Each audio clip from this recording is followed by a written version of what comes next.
Be smart, be strong, be quick. This is a pretty incredible experience. There's always more to see.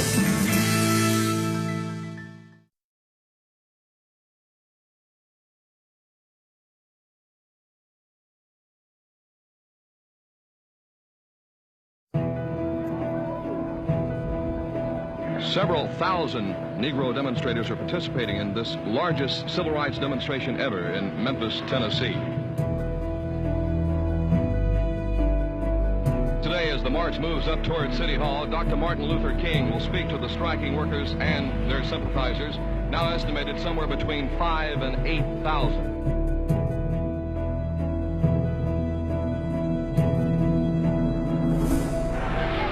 Chaos has just broken out downtown. All right. Negro youth are smashing windows.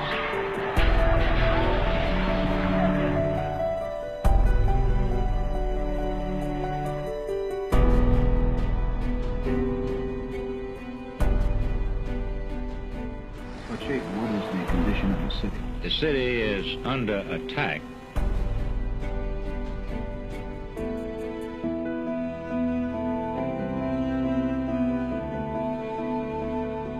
Like anybody, I would like to live a long life. Longevity has its place.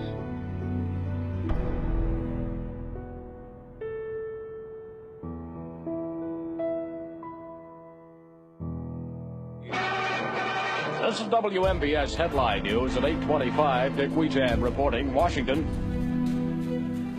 U.S. authorities have revealed a shortage of bombs in South Vietnam is curtailing air attacks on the Viet Cong. The president has frequently interrupted his day-long conference on Vietnam problems to stay in close touch with the volatile racial disorders throughout the nation. The bombs in Vietnam exploded home. They destroyed the dream and possibility for a decent America. Let us close the springs of racial poison and make our nation whole. The most massive series of demonstrations ever attempted is the promise of Dr. Martin Luther King, leader of a planned April civil disobedience drive in Washington. I will not accept the nomination of my party for another term as your president. I will die standing up for the freedom of my people. This has been Headline News from Radio Memphis, WMPS. WMPS with the weather scope. Here's the WMPS weather scope for Memphis and the Mid-South. Considerable cloudiness and mild, scattered showers through early Tuesday. Partly cloudy and continued mild Tuesday afternoon through Wednesday. The low tonight 55, the high Tuesday 75, and the low Tuesday night 50. The present barometric pressure 29.7.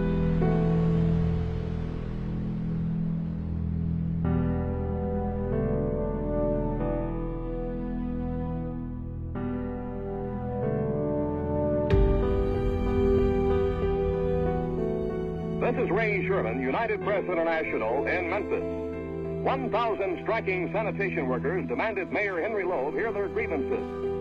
The garbage collectors, predominantly Negro, want higher pay and union recognition. We are insisting that justice must be done for the sanitation workers. All their just and fair demands must be met, and that at the same time both private business and city government must provide a greater percentage of new and important jobs to Negroes.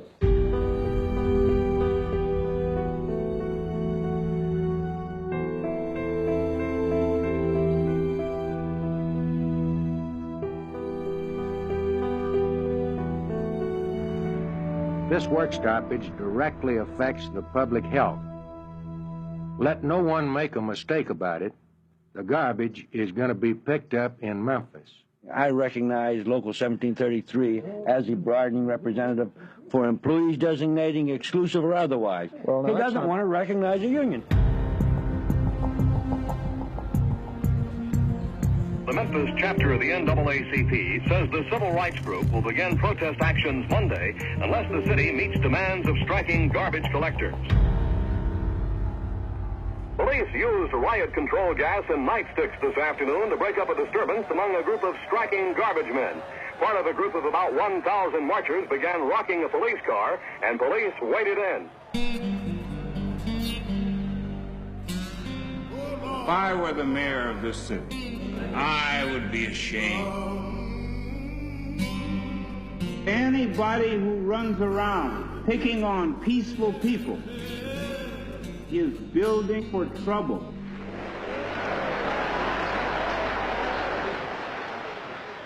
We probably cannot expect protection of Negro people from brutality and from repression locally. The ear and the power outside of the city of Memphis.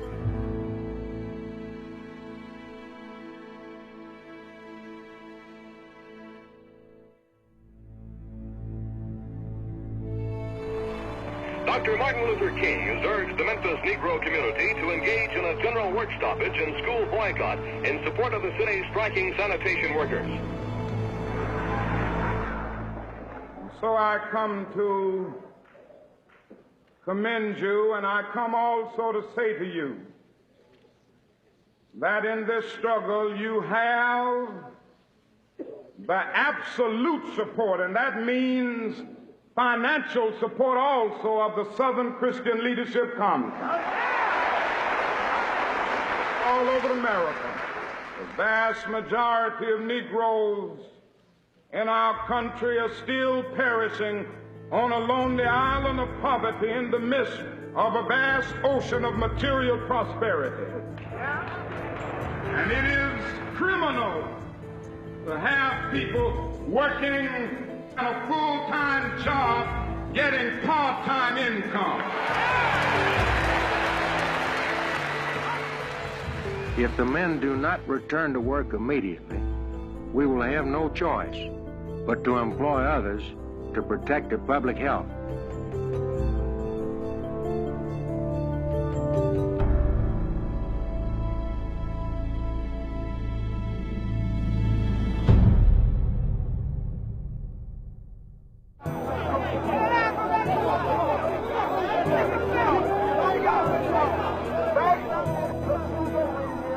This is Ray Sherman on the scene. Several thousand Negro demonstrators are participating in this largest civil rights demonstration ever in Memphis, Tennessee.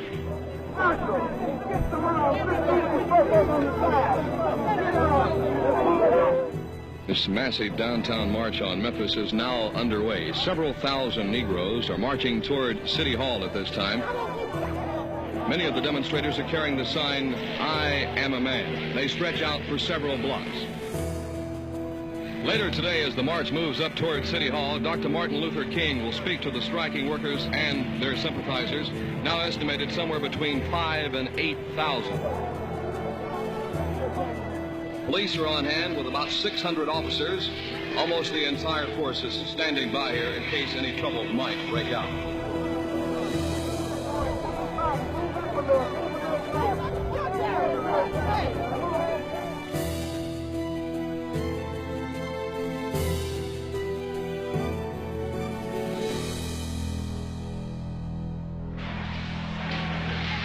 Chaos has just broken out downtown. All right. Negro youths are smashing windows. I just saw. That sound you just heard was the sound of a tear gas fired by a police officer in an attempt to thwart this unruly demonstration. We repeat, several Negro youths started running down Main Street, smashing windows as they ran. Police are now moving down Beale Street. Another tear gas canister has just been fired by Memphis police. Negroes are running in every direction. Probably some more glass breakage in the downtown section of Memphis. The tear gas is boiling up from the street, and the Negro youths are fleeing from the area. Police are scrambling down Beale Street now. There's been a call of help from other officers. Officers are in trouble. The Negro youths are shouting at this time, "Go, go, go." Police have formed a cordon, and they're not permitting the march to move any further at this point. They're moving in with riot guns and tear gas canisters. Here comes the tear gas, and this reporter just got a sting of it. Main Street is littered with pickets. Nearly every store has had its windows shattered. There's no doubt one of the worst disturbances that have ever occurred in Memphis.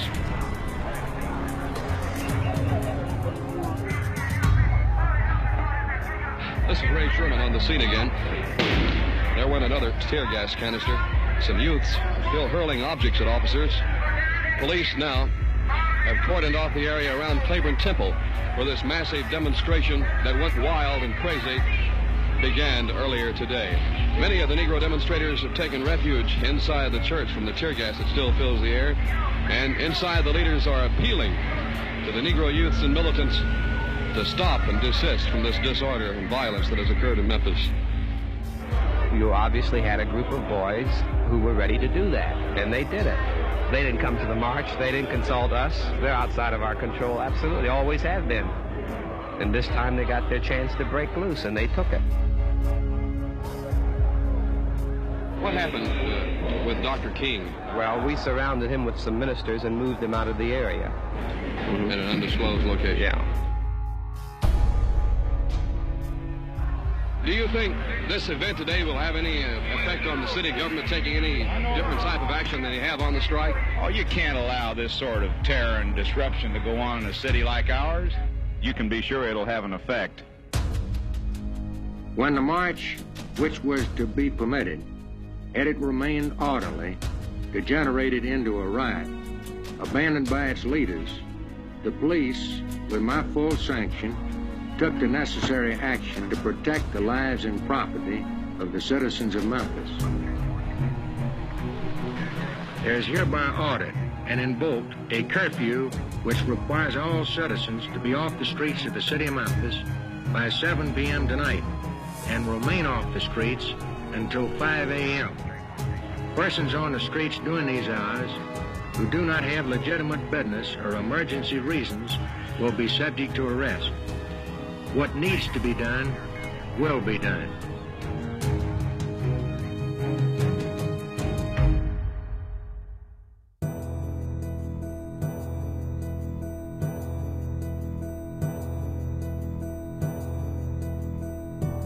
There will be 4,000 troops in this city by 6 p.m. and the governor's message is that he is going to maintain law and order. We should not let fear get the best of us. And we're going to stop this thing and see that peace comes back to this community. These troops are armed. Are they carrying ammunition? Yes. Here, they protect themselves, of course. If the situation demands it, they will return the fire. General, do you have any idea of what the cost is of this operation to the taxpayers of Tennessee? I'd be afraid to make a guess offhand. It's no small cost. Governor Buford Ellington has ordered 4,000 National Guardsmen into the city. He has also ordered 200 riot-trained state patrolmen to Memphis and has placed an additional 8,000 guardsmen on standby alert at armories near Memphis. The National Guard has been called in. We've had looting and burning, and several police officers have been hurt. We're trying to get it under control at this time, but at this time it's spreading. Was it spontaneous or planned? Well, it was very much spontaneous. I think we better go on record as saying anyway. That was first. You mean it was not spontaneous, but on the record you want to say it's spontaneous? Well, I think we'll just let these problems just iron themselves out. However people want to take it. Black people are tired. Your group had nothing to do then with trying to take over Dr. King's march yesterday. Well, I can't actually say concretely whether we're glad to see the city of Memphis wake up to reality.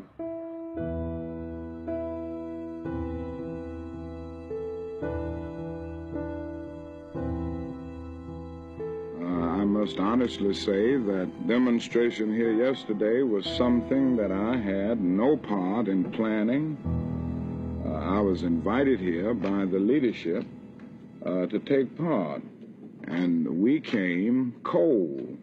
We didn't know all of the factors involved. I came here to make a speech 2 weeks ago where some 15,000 people assembled, and I assumed that some of the ideological struggles that we find in most cities over the nation, particularly in the North, were non-existent here.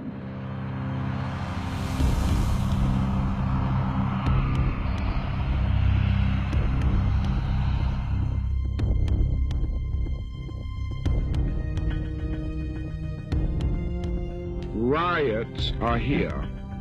Riots are a part of the ugly atmosphere of our society now. And I would rather put my time and place my energy into getting rid of these conditions, because as long as they're here, they're going to produce angry people. We're still having isolated incidents of vandalism and some fires, but certainly there's a tremendous decrease, and I think this is due in part to the guard being present and a heavier patrol. I'm convinced that nonviolence is the way and that violence is not the answer. Does that mean there will be no more violence in Memphis? Well, I can't guarantee that there will be no more violence after we leave and go to Washington. I'm simply saying that we are going to have a nonviolent demonstration here. Dr. King, what are your plans? I will be leaving Memphis later today, going back to Atlanta, and my next step would be to come back to Memphis, and that, we hope, can take place in the next 2 or 3 days. Dr. King.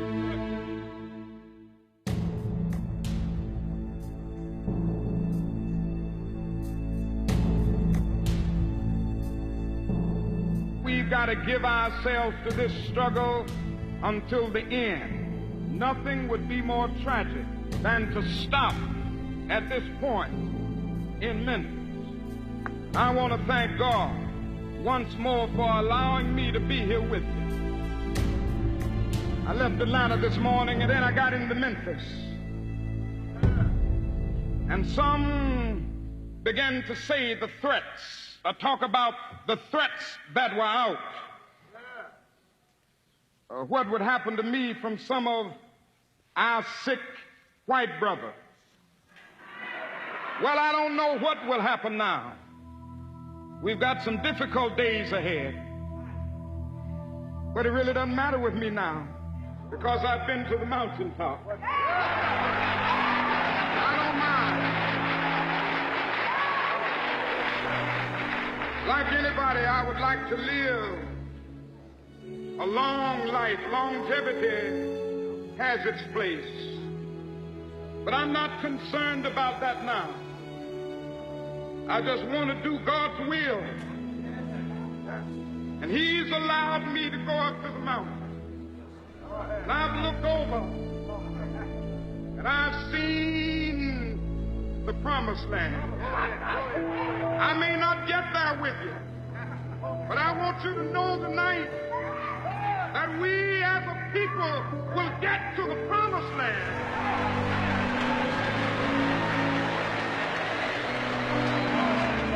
So I'm happy tonight. I'm not worried about anything. I'm not fearing any man. Mine eyes have seen the glory of the coming of the Lord.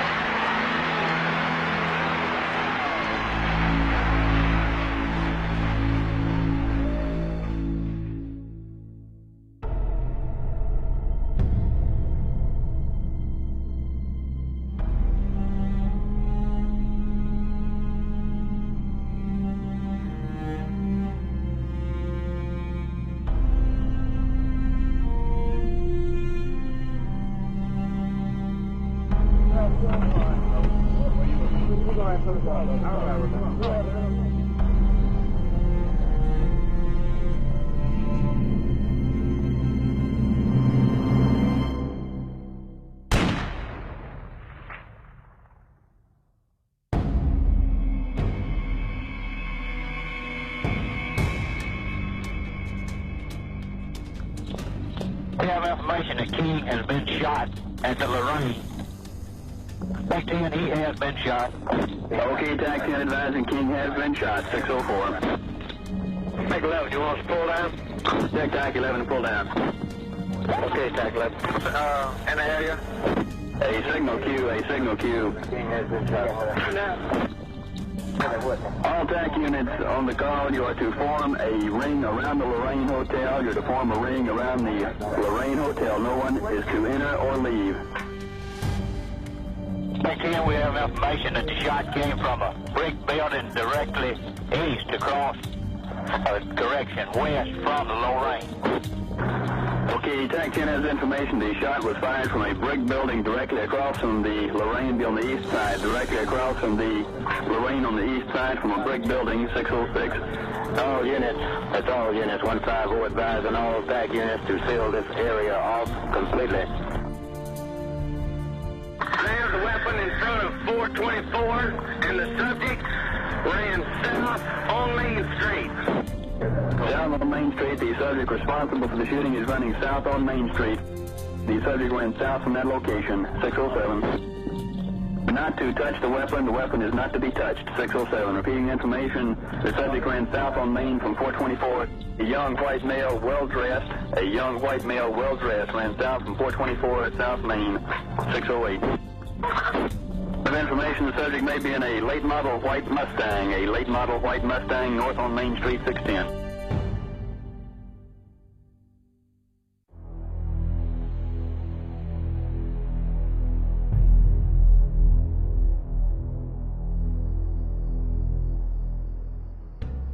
Memphis police report they have just confirmed that Reverend Martin Luther King has been shot.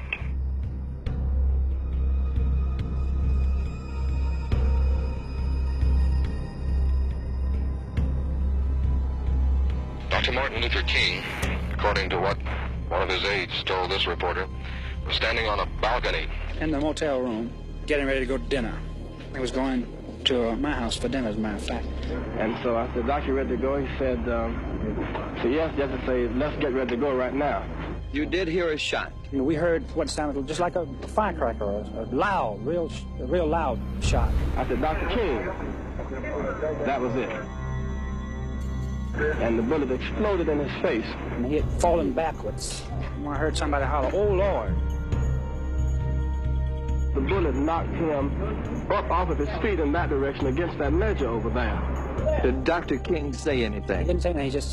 He didn't say anything at all. It's a hectic scene tonight. A bullet struck Dr. King in the back of the neck. He was rushed to St. Joseph Hospital in critical condition. Dr. Martin Luther King was received in the emergency room at St. Joseph Hospital at approximately 6:15 p.m. Well, I just was told that he had been shot. The report I got was in the shoulder. It was serious. That was the report I got from Reverend Andrew Young. He is in the emergency room and he is critical condition. And there was 20 or 30 doctors, and they tried external heart massage, and his respiration muscles were paralyzed and everything else was paralyzed, and he would have lost all his sensations. He still didn't have any blood. You understand, it's really a massive wound. I've never seen a wound like this. 7:05 p.m. April 4th, 1968, Martin Luther King was pronounced dead.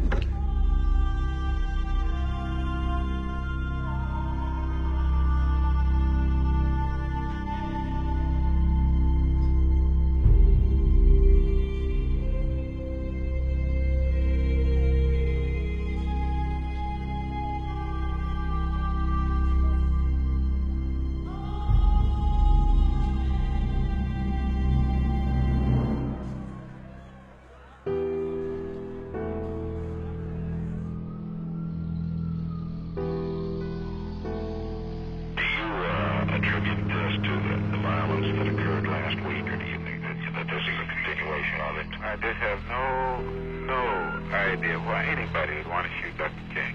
God knows this is the most tragic thing that has ever happened in my life. I cannot in any way try to describe to you the pain and the shock that I feel for this very dreary and moment in the life of this city and the life of this nation and in my own personal life. The pathology and the sickness and the neurosis of Memphis and of this racist society in which we live is that really pulled the trigger. To some extent, Dr. King has been a buffer the last few years between the black community and the white community. The white people do not know it, but the white people's best friend is dead.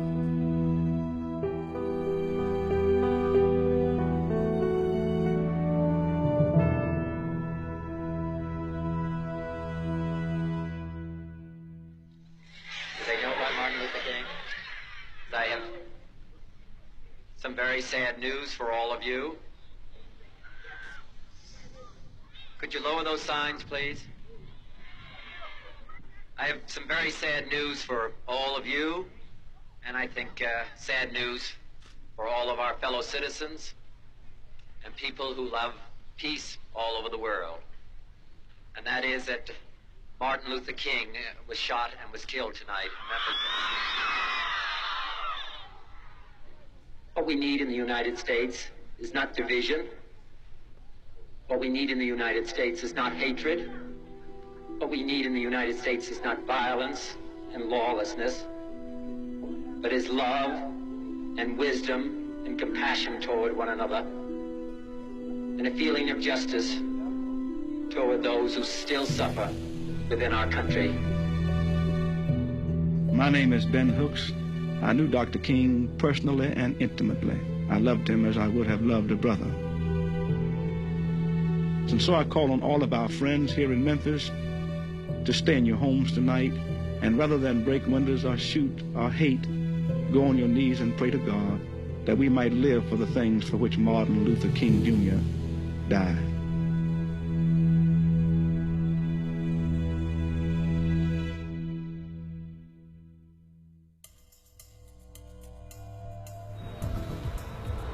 In Memphis, the manhunt continues. Police are looking for a young, well-dressed man seen leaving a brick building across the street from the Lorraine Hotel.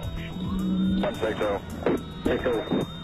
We have one of these mobile units at Jackson and Hollywood. He states that he's talking to some fella following a Mustang east on Summer from Highland. Get your license number?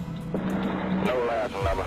So the white male is east on Summer from Highland, running a white Mustang responsible for this shooting. 36. It's believed by the Memphis Police Department, Mr. Holloman, Chief McDonald, Director Armour, and myself, that an emergency situation does exist, and at this time we are asking that all people of Memphis and Shelby County observe, and as we put into effect our curfew, we request that all persons, unless it's absolutely an emergency to be on the street, to go to their homes and stay there until tomorrow, when things hopefully will be in a better situation.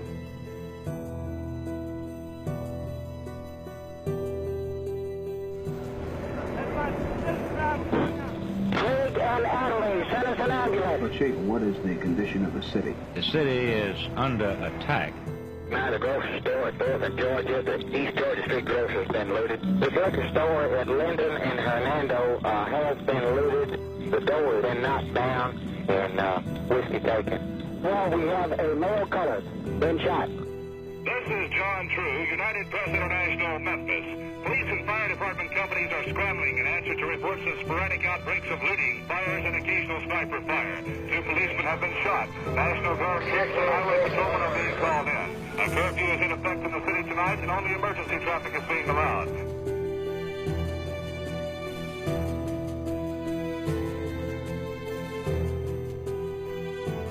The President has turned his full attention to domestic matters, particularly the violence spawned by the death of Dr. Martin Luther King. The governor made the following statement. I most earnestly ask the people of Memphis and Shelby County to remain calm in face of this most regrettable and tragic incident. I can fully appreciate the feelings and emotion which this tragic occurrence have aroused, but for the benefit of everyone, all of our citizens must exercise restraint and caution and good judgment at this time.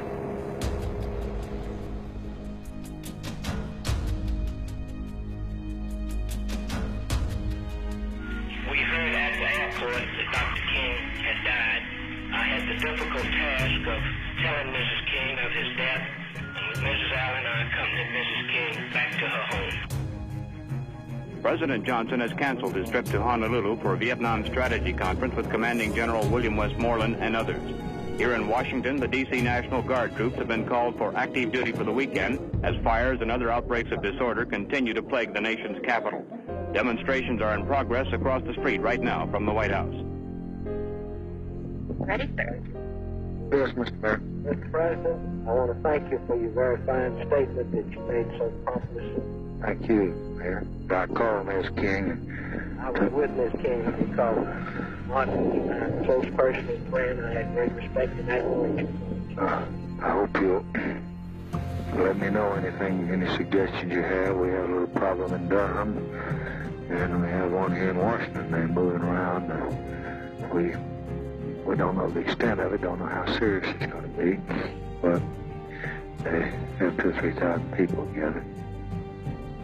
Do you have any suggestions as to anything else that I ought to do? Mr. President, I think you've taken exactly the right steps, and I'm delighted that you're running the show. Thank you so much, Mayor. I look forward to seeing you. Widespread violence and looting broke out in 2 areas of New York City tonight. Extra police were being rushed into the 2 largest ghettos in the city, Harlem and Brooklyn's Bedford-Stuyvesant section. 3,000 National Guardsmen are on the street in Chicago tonight. At least 3 persons are dead and possibly a 4th.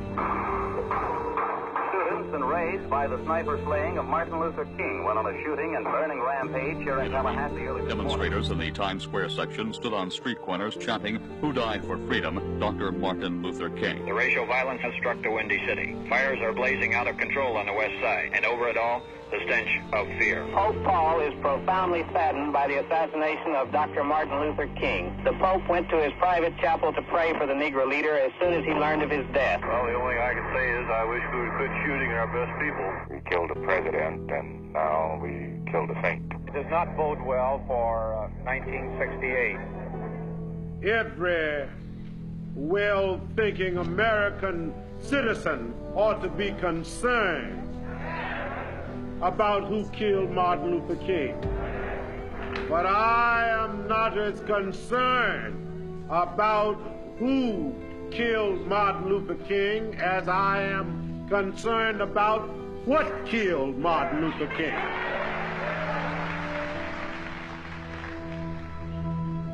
Nationwide slum rioting has claimed more than 30 lives, and damage is running into countless millions.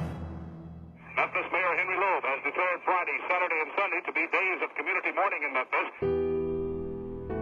Flags will be blown at half-mast during this time.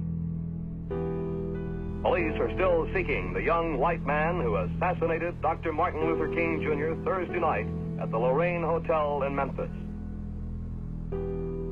Mr. Holloman, are you holding a suspect right now, sir? No, sir. Do you have a material witness, sir? No, sir. Do you feel like your police department gave proper protection to Dr. King? There was 25 to 30 officers in the immediate area. The protection was so close that one of the officers actually saw Dr. King when he was struck by the bullet. It would have been impossible to have prevented a sniper assassin to have accomplished his purpose. How could he get away with so many men in the area? That's the question that we're trying to establish at this time. The Attorney General offered his complete assistance of the Federal Bureau of Investigation in the investigation of this crime. President Johnson, with his Honolulu high-level conference held in abeyance by the killing of Dr. Martin Luther King, will meet with unspecified civil rights leaders today at the White House. Meanwhile, Attorney General Ramsey Clark and 3 other federal officials have flown to Memphis. We have no evidence that there was a widespread plot. The evidence at this time indicates that it was the act of a single individual. There are a number of items of physical evidence, more than you ordinarily have in a crime in a situation of this type at this time in an investigation. The gun itself and the projectile are in Washington, and they're under laboratory scrutiny at this time. That's all I can say on that, sir. Can you tell us how far your investigation is spreading? How far away from Tennessee? It will spread as far as the evidence takes us, and it has spread some several hundred miles from the borders of Tennessee at this time.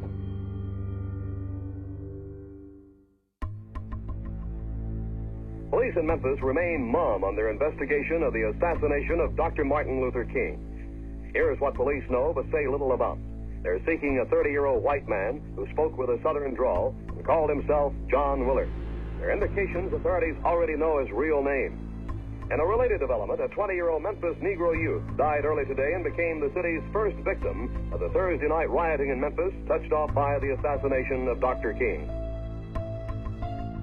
Scott Peters, United Press International, the White House.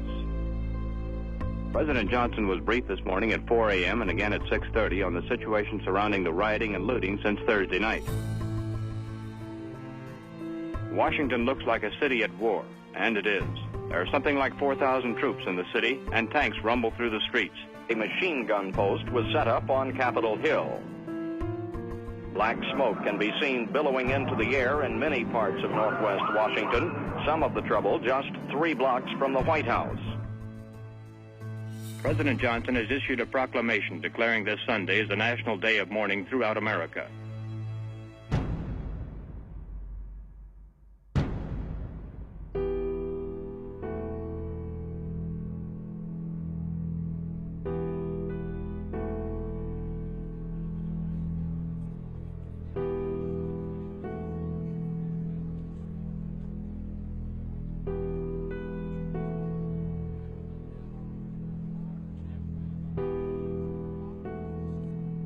We implore our mayor and city council to address themselves with swift dispatch to the mutually acceptable solution. We are persuaded that only when a spirit of flexibility and goodwill dominates can true peace and progress come to our city.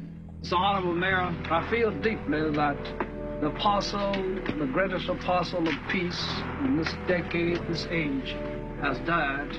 I feel that if any constructive and stabilizing forces are to come on the scene, it will have to come from my white brethren, you. And it is in this spirit that you can speak most effectively and constructively. You're a human being too. And somehow we've got to communicate to you as a man. Mr. Mayor, this is the 3rd time I've come to you pleading. If we had been able to get a hearing as ministers of the black community, we never would have needed to send for King or anybody else.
When Mrs.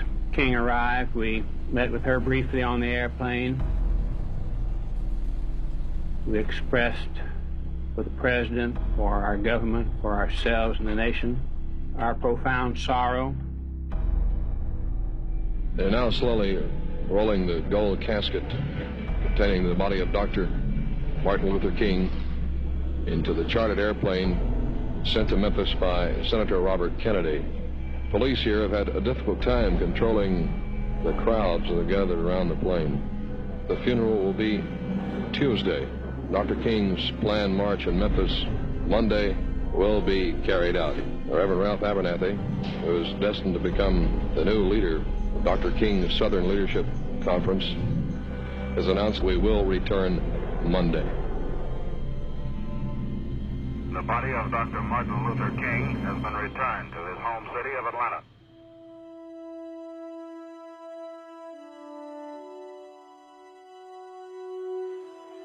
It's a gray, overcast day here in Memphis as thousands of the city's Negroes gather to march in the interrupted sanitation men's demonstration.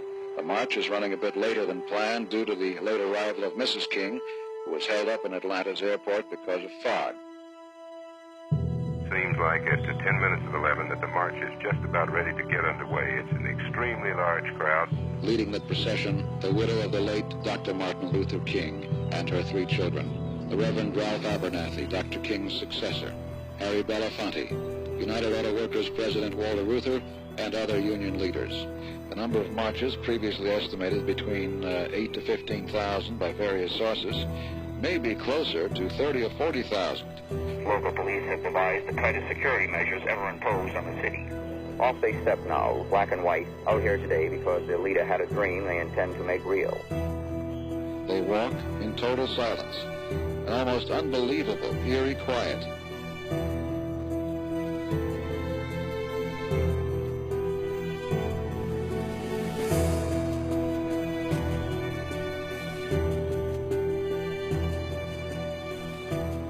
And I've come to reaffirm that I am as more committed today to the causes of human dignity as a black man who draws strength from a departed black brother.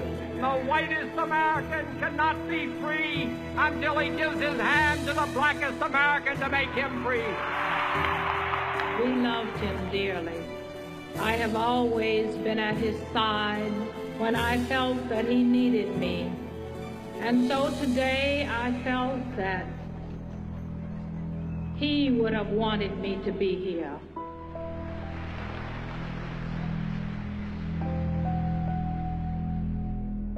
John Chambers, United Press International on Capitol Hill. While Martin Luther King's funeral procession filed through the streets of Atlanta, the House Rules Committee sent the 1968 Civil Rights Bill to the floor for action. That could come tomorrow. Scott Peters, United Press International, the White House. President Johnson has signed the Civil Rights Bill of 1968. Now with this bill, the voice of justice speaks again. In an East Room ceremony, the President made the bill, with its controversial fair housing section, the law of the land.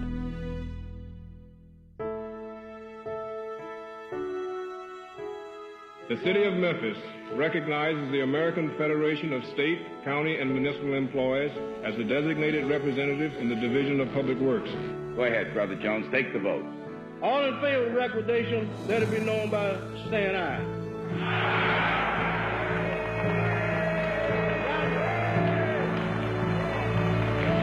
And we're not going to let. I'm telling you now on the behalf of these preachers, we're not going to forget the fact that we're bound by the blood of Martin Luther King as well as by the sweat and toil that we've all given.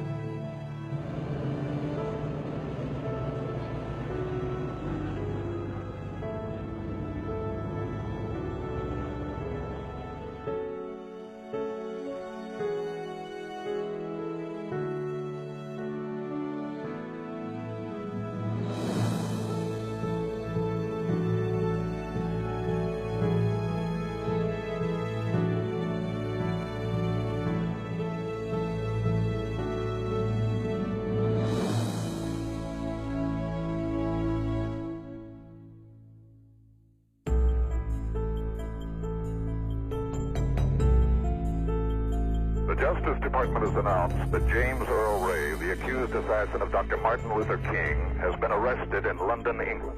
It was said that Ray's arrest was the result of investigation by the FBI pursued in all 50 states, as well as in Canada, Mexico, Portugal, England, and other countries. It was said that Ray was detained in England based on his use of fraudulent documentation, a passport, and also on the fact that he was carrying a concealed weapon. The citizens of Memphis are elated over the apprehension of James Earl Ray. And now it's our duty. It'll be a privilege to carry it out.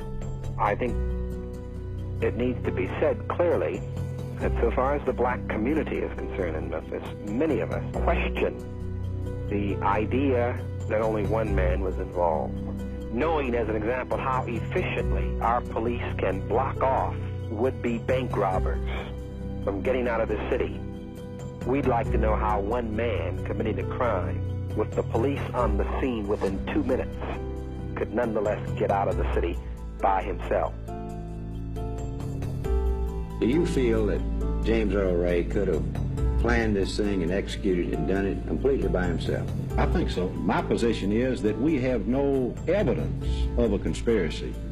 There were several indications in his background that he was anti-Negro and anti-Semitic.